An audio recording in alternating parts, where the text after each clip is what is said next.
Joining us now, Democratic Congressman Jim Himes of Connecticut. He's also a member of the Intelligence Committee. Congressman, I want to ask you about something we've been talking about for 2 hours. Do you have any information on why the Capitol Police haven't briefed the public about the events of last Wednesday? Well, part of the problem, Nicole, is, of course, the chief of police and both sergeants at arms, who are the people who are charged with our security, all three of them have resigned. Appropriately so, I'm afraid, because it was just such a massive security failure. But yeah, you would have thought in normal times, of course, somebody, the Secret Service, the FBI, somebody, the Department of Homeland Security would have been in front of the Congress and saying, look, we have an investigation yet to do, but we understand that many of you are glad to be alive today. So we want to share with you everything that we know. Instead, we're reading about interviews that the recently resigned chief of police of the Capitol Police Force is giving to the press. And you ask a really good question. It is yet another indication of how dysfunctional the executive branch is in this moment, which is terrifying when you think about the fact that we're all going back to Washington this week, and we will all be back for the inauguration on the 20th. You'd like to have better faith than we do right now. And I guess I asked that question with the same theory here, that there's so much on the line in the next 10 days in terms of how we're seen all around the world. And if the public hasn't heard from the police force that are supposed to protect you, if no one knows clearly who's functioning right now at 5:25 p.m. on Monday as America's commander-in-chief, there's reporting that it was Vice President Pence who activated the National Guard. There's reporting in multiple news outlets that White House aides do not plan to carry out any of Donald Trump's orders if they don't want to or don't think they're sound. I mean, do you have any clarity of, one, who's in charge of your safety and protection at the Capitol, and two, who's in charge of the country's safety as our commander-in-chief? I heard you say this is a conversation you never anticipated having. I'm having that same sensation right now.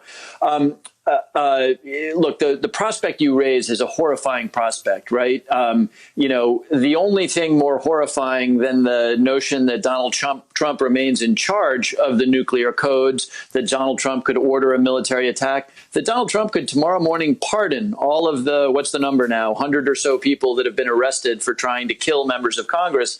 The only thing scarier than that is the notion that maybe somebody else, other than the president of the United States, decides that they're going to take on presidential powers. I mean, this is a really ugly moment, which of course is why, though it is not likely to happen, this is why the president should not be president. I'm thinking back on Susan Collins, who after the first impeachment said, well, I think this president has learned his lesson.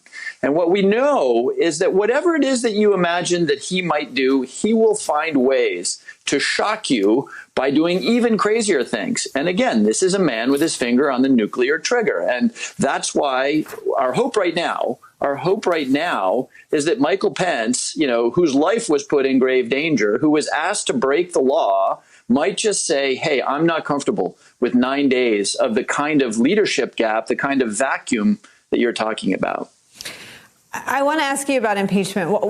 Why do you think Republicans who think of themselves as caring about the country's national security, some even have the audacity to think they do that better than Democrats, and I'm not sure how any of them would make that case ever again after Wednesday.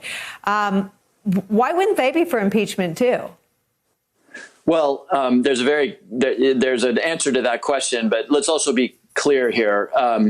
There were some Republicans who really stood up. Not many, but not all of them participated. I mean, think of this, Nicole. After we've almost all, been killed by a mob, we went back in session, and I got to listen to Mo Brooks of Alabama spew 5 minutes of utter conspiracy nonsense about undocumented aliens voting in this election. So it is important to remember that it is a subset of these guys who are true believer, hardcore cult-like figures. But to answer your question, if you want to know what they're afraid of, look at what happened to Lindsey Graham when Lindsey Graham tried to walk through Reagan National Airport, and he was beset by a mob. I mean, there's no other word for it, by a brutal, disgusting, obscene mob. And here's Lindsey Graham, who traded his soul to Donald Trump 4 years ago, and none of that mattered, because when he found the tiniest dust spectacle of decency, that was enough to turn the mob on him. And that is what my Republican colleagues are terrified of. Hey there, I'm Chris Hayes from MSNBC. Thanks for watching MSNBC on YouTube. If you want to keep up to date with the videos we're putting out, you can click subscribe just below me, or click over on this list to see lots of other great videos.